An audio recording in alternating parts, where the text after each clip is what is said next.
Ребалансот на буџетот се темели на проекција за раст на БДП од 2,2% во 2017 година.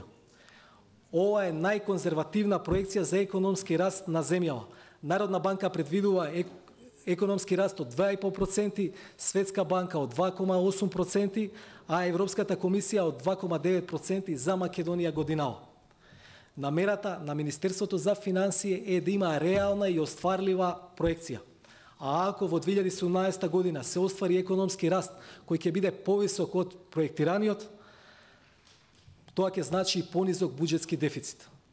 Позитивен сигнал дека нешто подобро може да се случи е тоа што економската активност во Европската Унија закрепнува, а Европската Унија е најзначајна дестинација за пласман на македонските производи.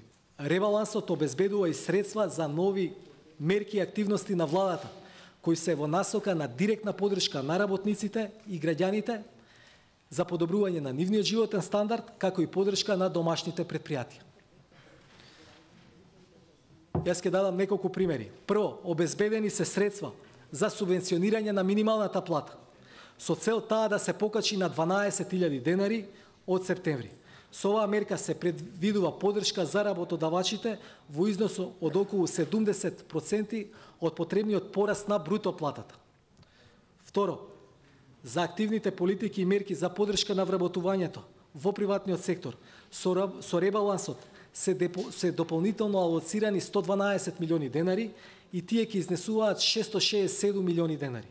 За споредба, нивната реализација во 2016 година изнесува 366 милиони денари, а во 2015 година 376 милиони денари. Трето, подршка за малите и средни предпријатија и подршка за домашни гринфилд инвестиции од околу 135 милиони денари за до крајот на годината. Четврто, подршка на домашниот туризам преку субвенционирање на работници со ниски приходи во износ од 60 милиони денари. Следно, решавање на материјално обезбедување на невработени лица поради приватизација на предпријатијата со доминантна државна собственост, односно стечени работници од овие предпријатија кои досега не биле опфатени со постојни законски решенија. Шесто, субвенционирање на македонската радио-телевизија со укинување на радиодифузната такса и ослободување на граѓаните од оваа јавна давачка.